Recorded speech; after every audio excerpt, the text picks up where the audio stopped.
Fala galera, no Advisor de hoje eu tenho esse mega empreendedor, um cara que eu tive o privilégio de conhecer algum tempo atrás, Leonardo Rebite. É isso aí, Fernando. Meu irmão, seja muito bem-vindo aqui no escritório, muito legal esse papo. Esse é um programa que a gente compartilha as dores dos CEOs, founders, enfim, gestores, investidores, para essa galera que tá louca para empreender, ou que já empreende, ou que precisa de um gatilho ali, de um conselho, né, do Advisor, para fazer o negócio girar, ou enfim, escalar de vez. Léo, quem é você, cara? O que você tá fazendo hoje? Eu sei que agora você é o rei das fintechs aí, o que você tá fazendo? Como é que você veio parar nesse mundo aí? Então, Fernão, cara, hoje eu tô aí como CEO da Fintech Mutual. Hoje nós somos líder em empréstimos entre pessoas físicas, empréstimo de pessoa para pessoa. Quantos tempo tem a Mutual? A Mutual, ela começou há três anos atrás, mas ela tá rodando há 1 ano e meio. Um movimento bem interessante, porque a gente escalou muito rápido a Mutual. Não foi fácil, o desafio foi muito grande. A concorrência é muito forte, mas eu acho que foi fundamental olhar sempre para frente, ter foco, seguir executando sem se preocupar com a concorrência, foi isso. Posso fazer um parênteses, até pra gente chegar na Mutual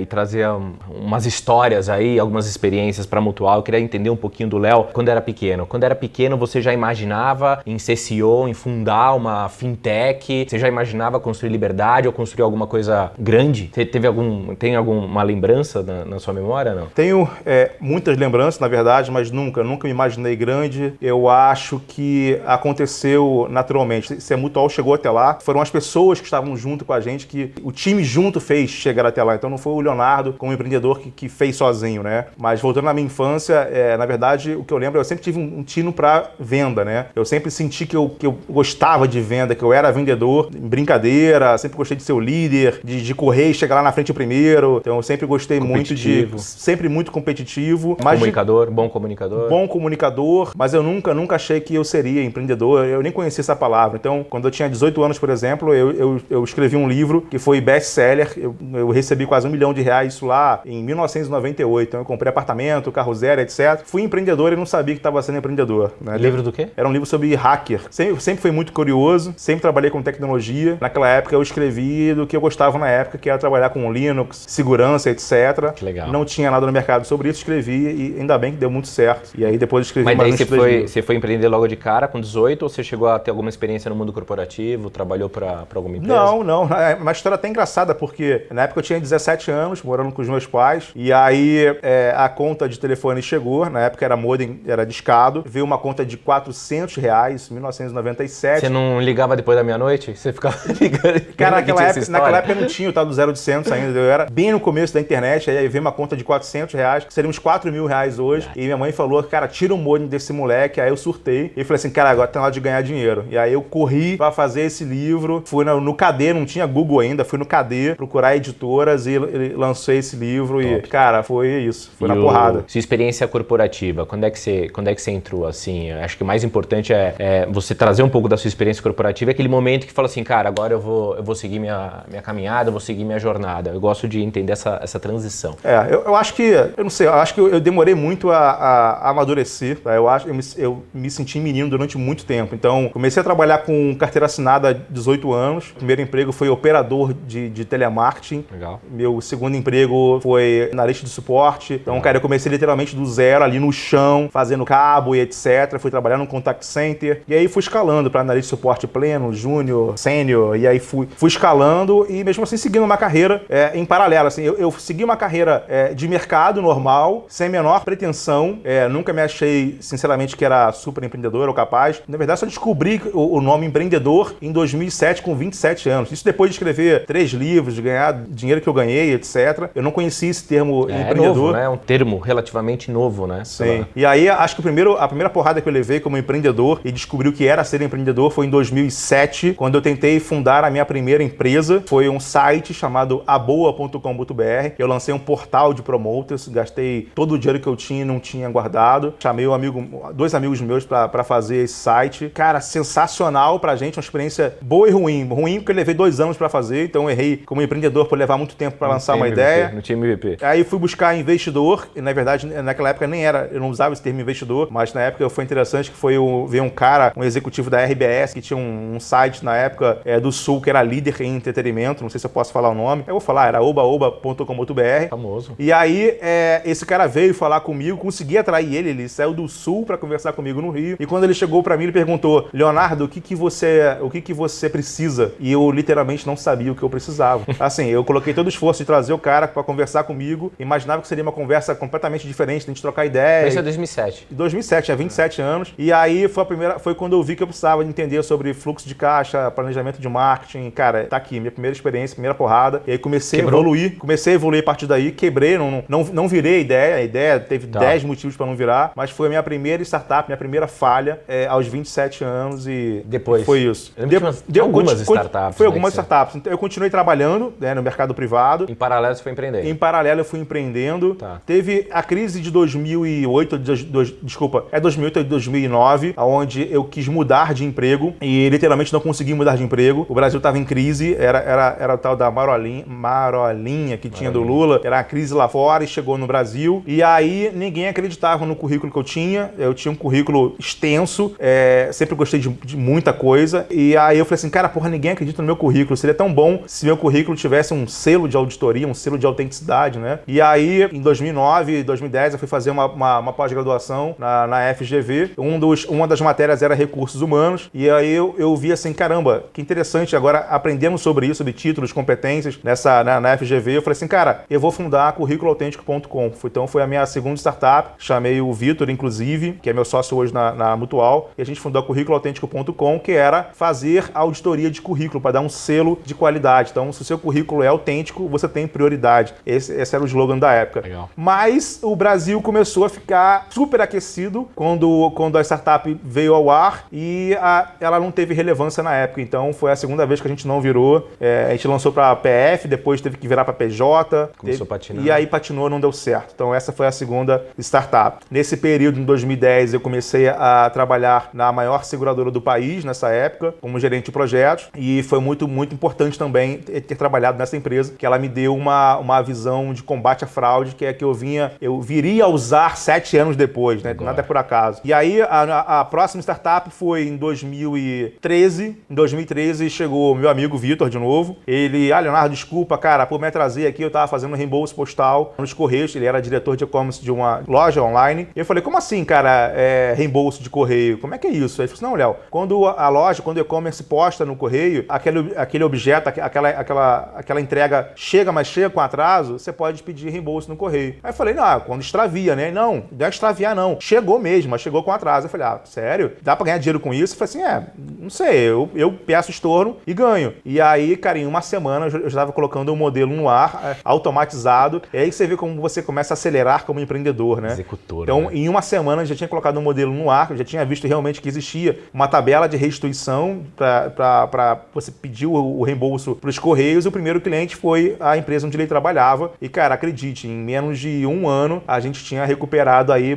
mais ou menos uns 4 milhões de reais, os maiores clientes, os maiores e-commerce do Brasil. Deu muito certo. Cara, show. E aí? Não, essa foi uma das empresas que deu certo. E aí, depois daí, a gente fez uma saída dessa empresa. Em 2015, teve a ideia da Mutual, né? Então, em 2015, eu tive a ideia de fazer a Mutual. Então, na terceira deu certo. Na terceira deu certo. Eu tive um problema aí, porque eu não gosto de citar, mas... não eu falo, citar, vou falar. Teve um questões pessoais aqui. Mas eu falo. Teve um problema nessa empresa, porque é até importante falar como empreendedor. Teve um momento em que... Alguém deve estar com a mesma dor que você. Não, sem dúvida. Pensa nisso. Isso acontece. Eu tive que tomar a decisão em largar meu emprego e assumir a startup. Só que eu tinha um emprego muito bom, muito estável, etc. E fiquei com medo de sair e entrar na startup. Estava na hora de sair e entrar. O que a gente fez? A gente buscou uma pessoa no mercado para assumir a empresa e tocar essa empresa para frente. Que merda. Esse cara entrou na empresa, destruiu. Copiou, levou a ideia para frente, etc. Sabe? Deu tudo errado. Então... Acabou fracassando. Foi bom o negócio, mas bom, por escolhas indevidas mas acabou por não ter tomado a decisão de entrar e virar a empresa quebrou. Né? Isso é importante. É por isso que os investidores sempre batem no pé. Você está 100% dedicado? Você está 100% na frente? Né? Cara, se você não estiver dedicado 100% à frente, não vai virar, vai dar merda. Tá? Eles investem em gente, né? 70% do investidor está na Quem faz acontecer são as pessoas, não adianta. Então você está seguindo a média, né? Falam que o empreendedor, para dar certo, ele tem que quebrar umas 3,5 mais ou menos vezes. Acho que foi isso. Você deu umas 3 ali, acho que foi mais isso. lá atrás. E aí surgiu a Mutual. Fazer um parênteses, essa sua característica empreendedora, ela me chama muito a atenção, né?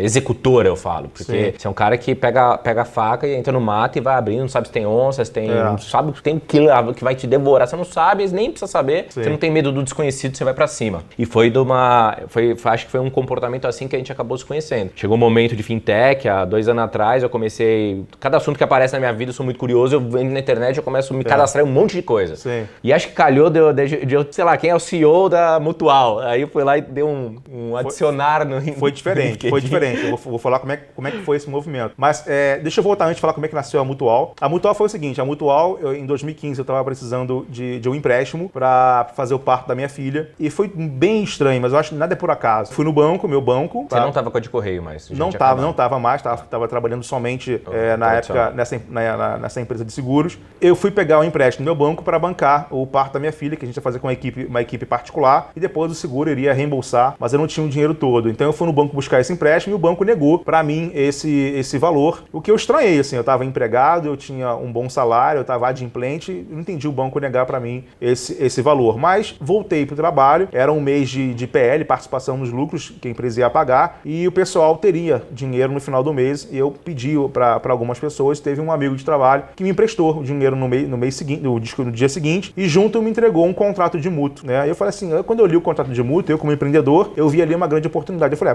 pode fazer empréstimo entre pessoas a juros, que ele me cobrou 1% de juros ao mês. Eu falei, cara, isso não é coisa agiota? Pode isso? Não, lógico que pode, Léo. Isso aí tá no Código Civil, do artigo 586 ao 592, tá lá. Eu falei, mentira. Aí eu comecei a pesquisar, vi que era de verdade, e eu falei assim, cara, vou fazer um aplicativo para permitir que as pessoas façam empréstimos entre si, porque assim como eu estava naquela situação, o Brasil inteiro tem o perfil de tomar empréstimo entre pessoas, né? Não existia nada igual no mercado. Não existia. Teve um cara que tinha tentado em 2010, mas infelizmente não era o time dele ainda, não tinha regulação, não tinha nada. Tem um lance que você foi lá no Banco Central, bateu na porta, não tem Foi depois disso, foi depois, mas que seja. Aí eu peguei, levei pra frente essa ideia, então o nome Mutual vem de contrato de mútuo, daí que vem o nome Mutual, e comecei a estudar o assunto e vi como é que era a questão de empréstimos entre pessoas. Rapidamente vi que fazer através de contrato de mútuo não seria possível e tivemos que seguir com o modelo de financeira, né? Seguir com uma instituição financeira.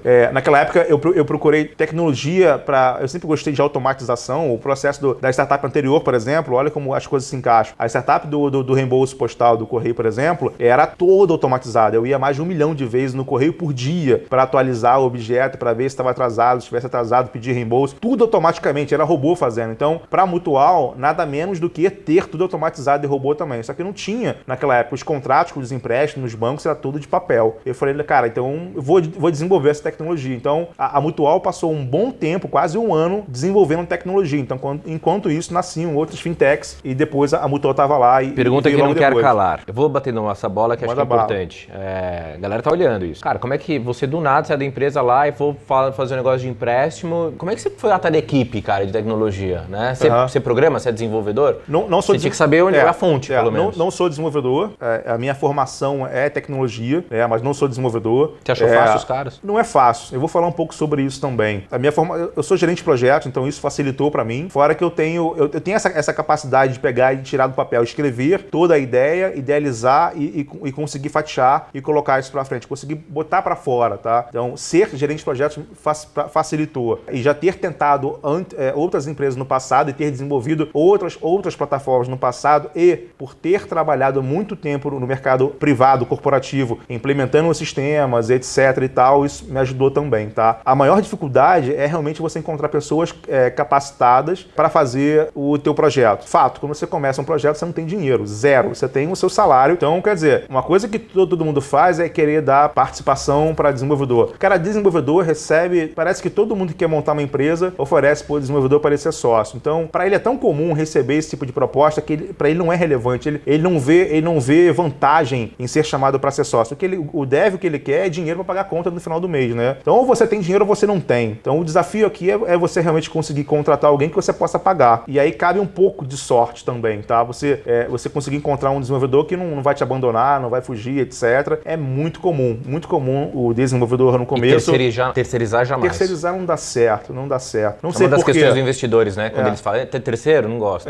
Não sei por quê. O que dá certo é você montar seu próprio time, sua própria equipe. O ideal é você ter 2 pessoas. 2 pessoas. Tá? Uma pessoa só, você vai ter um risco grande. 2 pessoas é o ideal. E quanto mais você cresce o time, melhor fica. Acho que é isso.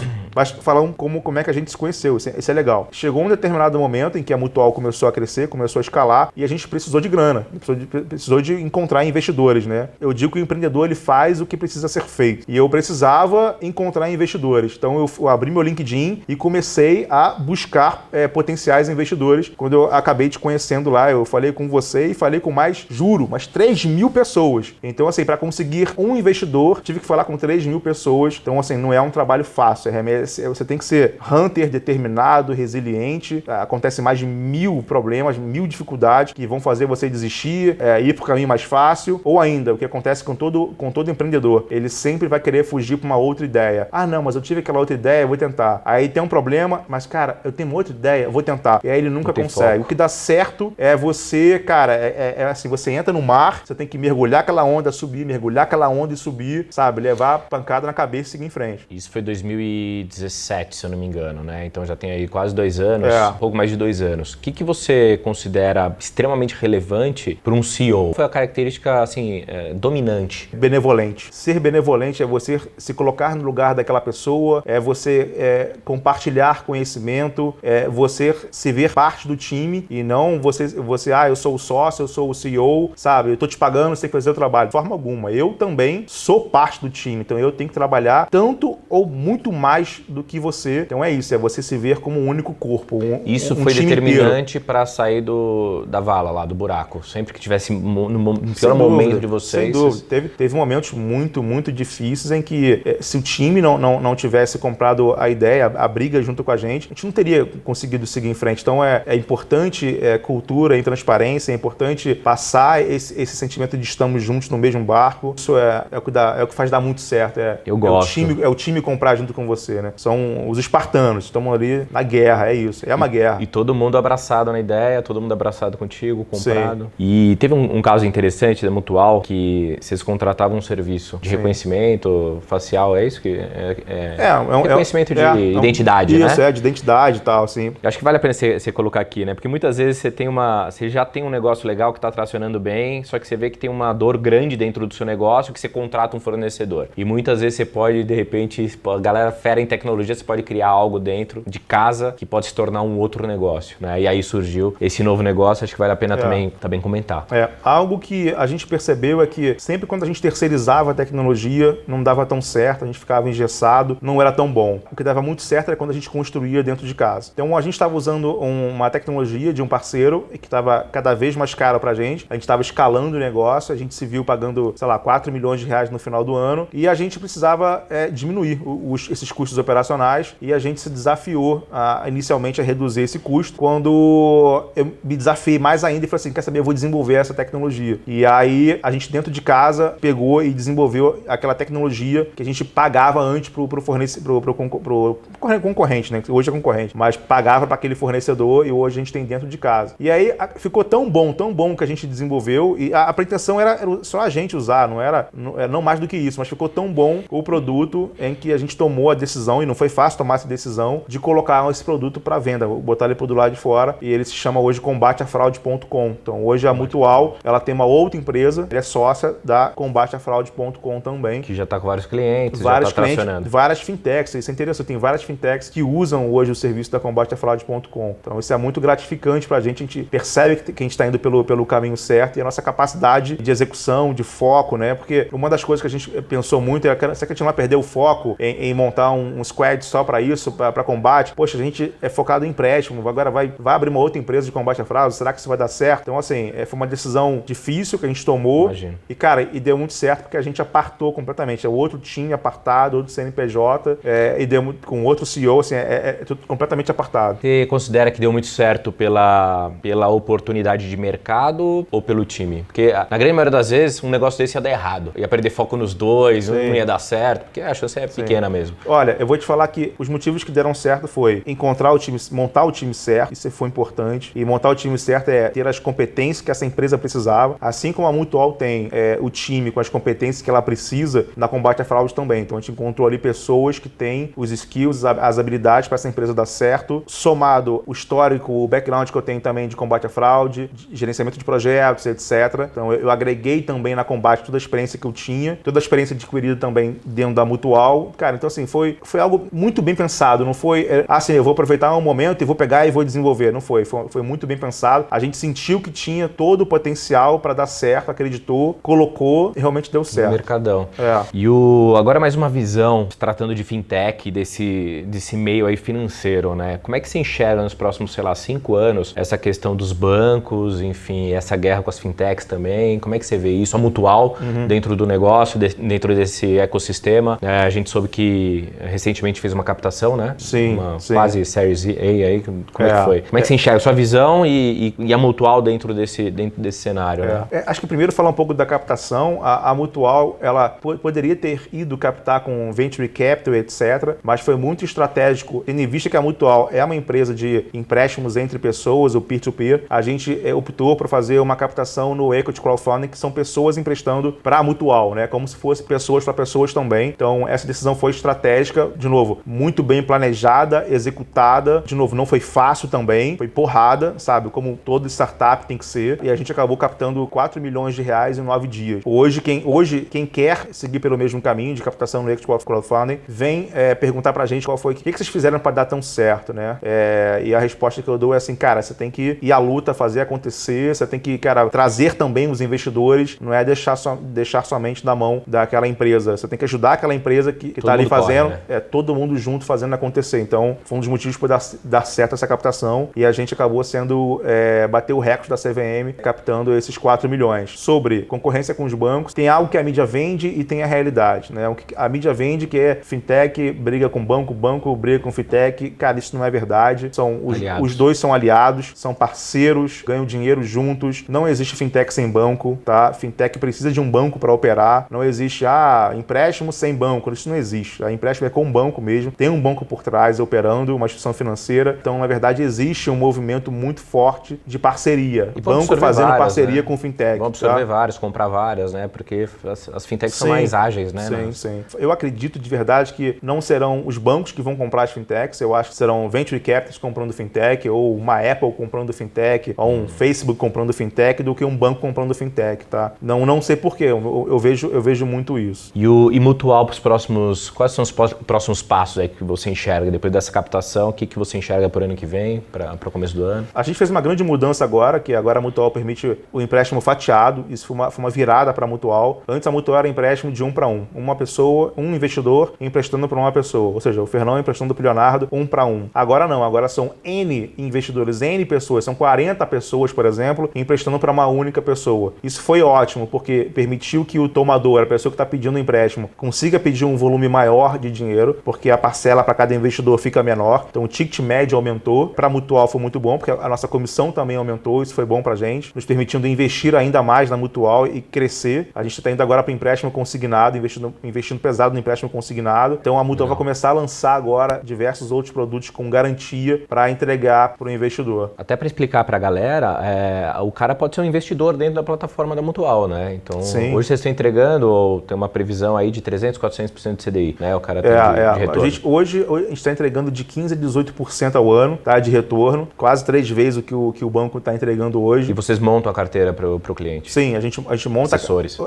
Tem duas formas. Ou ele entra hoje no aplicativo e manualmente ele escolhe para quem ele quer investir, ou ele entra no aplicativo e permite que a gente monte automaticamente uma carteira para ele, baseada no suitability que ele responde dentro do aplicativo. Sensacional. Sonho da galera da Mutual qual que é? Sonho é o IPO. Já foi o unicórnio, agora é o IPO. A gente entende que vai chegar lá nos próximos 4 anos. Vocês querem ser reconhecidos como o quê no mercado? A gente quer ser o líder de empréstimos entre pessoas no Brasil. Então a gente é muito focado em pessoa física, a gente quer ser o líder. Hoje já somos o líder de empréstimos entre pessoas físicas e a gente quer manter essa liderança aí nos próximos anos fazendo o IPO. Show de bola, Léo. Mais algum ponto que você acha importante a gente mencionar com relação a esse seu histórico aí, todo esse background que você tem, galera do seu time? Vira e mexe eu vejo, sei lá, pilha de pizza daqui até o teto. O que é isso aí? Aquilo foi o dia do dev, o dia do desenvolvedor. Foi o Vitor que comprou, caraca, um montão de até pizza pros caras.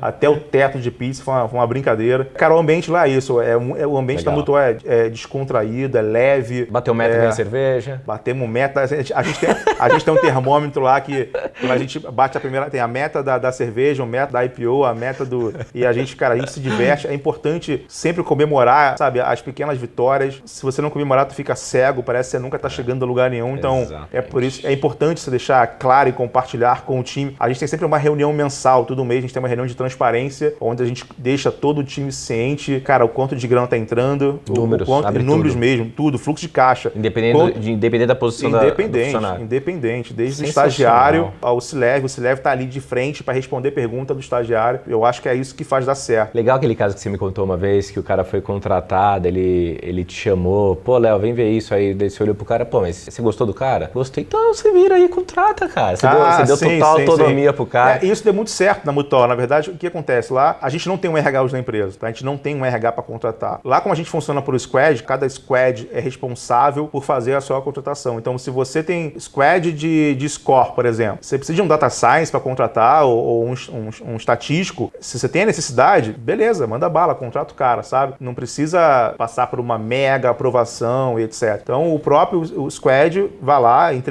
publica a vaga, eles têm acesso a um software que a gente tem na internet de publicar vaga. Então, eles publicam a vaga, eles fazem a triagem da seleção, chamam para entrevista, eles fazem a entrevista, no final manda para o administrativo, olha, contrata esse cara aqui, ó, acabou. Então, liberdade total. Liberdade, e tem funcionado. transparência. Testa diversas coisas e funciona. Remoto, por exemplo. Então, a gente tem um time de desenvolvimento que trabalha de casa praticamente. Pode vir para o escritório ou pode ficar de casa. Então, lá a gente trabalha por sprint, trabalha com ágil, com Trello. Então, assim, a galera planeja e entrega e entrega muito. Os caras são foda. Deu liberdade, o negócio acontece, né? Sem dúvida, acontece. Todos os cursos de gestão, ultimamente, que eu estou acompanhando, fazendo, fala que o contexto ele é mais significativo do que o controle. O controle já não adianta mais e no mundo que a gente vive, engessa demais. Leozão, obrigado. Eu queria que fosse colocar as características aqui, que eu acompanho o seu trabalho. Seria com certeza essa facilidade de você conseguir colocar as palavras dentro da cabeça do seu time e o seu time tá comprado com você. Isso é admirável, porque faz o negócio acontecer de fato. E uma outra característica que eu acho fundamental também, que para empreendedor é determinante, que é a execução, né? Alto poder de execução. Cara, é frontline. O cara vai pra linha de frente para tomar tiro mesmo, tomar facada. Isso eu acho fantástico. Eu queria que você desse o conselho matador agora, né? Matador, porque matador do cara.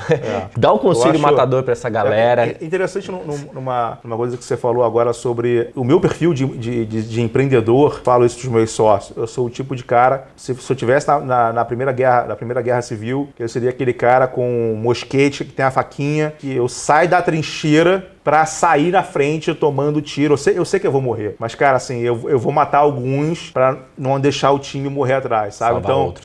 alguns do time eu vou salvar ou vou manter o time vivo mais tempo, né? Então, é algo que eu tenho como empreendedor de, cara, sai na frente pra levar porrada e vai lá e manda bala pra preservar o time, sabe? Então, trazendo isso traduzindo um pouco sobre isso. De vez em quando vem alguém e fala assim, Léo, cara, acabou o ingresso daquele evento, eu preciso daquilo. Cara, eu largo o que eu tô fazendo, eu parto pro LinkedIn para achar quem é o CEO daquele evento, conversar com o cara, consigo não só o ingresso, mas eu consigo uma palestra para aquele cara do meu time, sabe? Então, isso já aconteceu nenhuma, nem duas vezes. Empatia, né?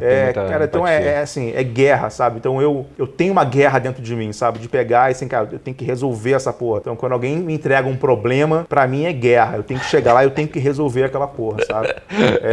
Então acho que para fechar aí, o que eu colocar como ponto principal não dá para ensinar ninguém a ser empreendedor. Eu acho que ser empreendedor não tem certo, não tem errado. Você não sabe se aquela ideia vai dar certo, se aquela ideia vai dar errado. Você tem que ir lá, tem que fazer. A chance de dar certo é 50% e dar errado é 50%. Então, não adianta, será que essa ideia vai dar certo? A ideia é legal? Eu falei, eu posso achar que a ideia é uma merda, cara, mas se você executar e dar certo, então, cara, você tem que ir lá e tem que fazer. Tem que fazer, é isso. Você, sem medo de errar, cara, vá lá. É algo que eu, de vez em quando eu dou uma palestra para outros empreendedores, não tenha medo de incomodar, seja chato, sabe? Peça ajuda, sabe? Você tem que ir lá e incomodar mesmo. Você está precisando de ajuda, mas vá falar com um especialista, não vá falar com qualquer um. Então, você tem um problema sobre legislação, por exemplo, o cara vai buscar ajuda no melhor advogado. Mesmo que você não tenha dinheiro para pagar ele, incomoda ele, cara. Seja chato, vá lá, bate no prédio dele, bate na sala dele, cara de pau, ajoelha, cara, no milho e fala assim, cara, preciso de ajuda, cara. Eu não tenho dinheiro, mas, cara, porra, me ajuda aqui, sabe? E aí... consegue as coisas. É isso. Né? Você tem que ir lá e tem que dar o sangue.